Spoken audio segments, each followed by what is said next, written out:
The Sydney Hills Business Chamber third annual Sales and Marketing Bootcamp was our biggest and brightest yet. We were warmly welcomed by Chairman Anthony Moss. I just wanted to congratulate you for taking a day out of your business to spend time on your business. And our partners, the Hills Shire Council, were well represented by Stephen Garra. We put a survey out, a business climate survey to all the businesses in the Sydney Hills, and sales and marketing were number one. Our first speaker was Francisca from Basic Bananas, and she suggested, as she was walking us through the concept of perceptionism, that if people know you but they ain't parting with their cash, it probably is to do with your positioning.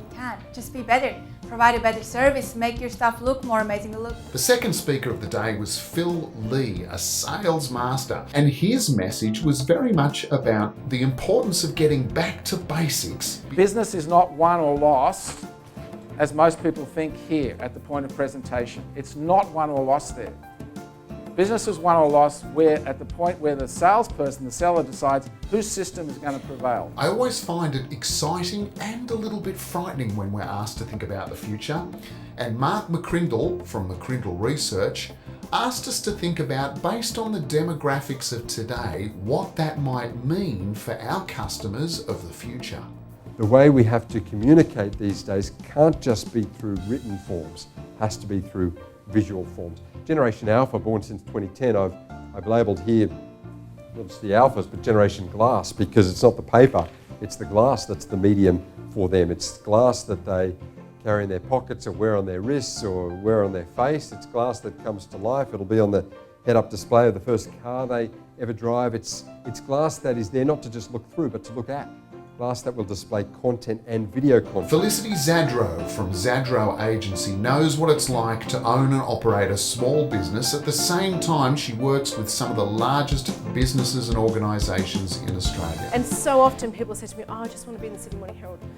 Why? Oh, because I feel good about myself. Well, it's not going to help your business. None of your clients don't read that, or it's not relevant to them. It's not the right place to connect with them.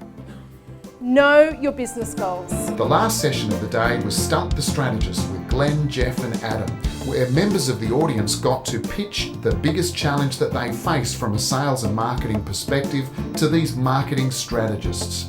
And so the audience walked away with some fantastically practical and wonderful ideas. Who's got a challenge they'd like nailed? All right, we're in a dry cleaners. We're wanting to find out how we can increase our dollar spend per person for our clients in store without discounting our product. Create that persona of who that audience is that you're going for, and actually create a subscription. We have created something specifically for you because we get you, and this is where marketing insight, we get you work so hard during the week, you haven't got time, you don't want to spend your weekends doing your washing. Your coffee card, that every 10th time that they do an order of that size, there's something worth doing it for, and it might be a free load or something. And obviously, I know you said don't discount, you just do the maths to make sure it's You've bearable. left him 20 seconds. So to sum it up, what we've got is an 8-point plan: reminders with receipts, digital communications, SMS text, upselling with innovation, looking for that innovation, creating the right value proposition around that innovation, subscription service, seasonal specials, win on convenience, and then potentially loyalty at a certain price point. Don't try and do everything.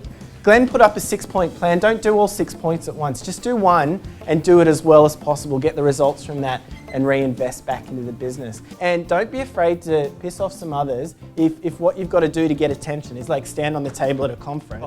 Like, do what you got to do to get noticed, because there's a lot of marketing out there getting ignored. Talking to some of the members after this session, it was evident that we had gained so much from this session. All the speakers were fantastic. I got so much from it. Thank goodness there was a big notepad provided, because I've made so many notes. Just day-to-day stuff, but also the marketing side of things, which we have been struggling on. So this has really boosted us to get on that. I thought that all the presenters today have been absolutely fantastic. Information, get yourself here, see what's happening in the social arena. The money you spend here, you save on the back end when you implement things in your business. So if you own a small or medium business and you would like to grow your business and get more sales with less effort, you cannot afford to miss our next Sales and Marketing Bootcamp.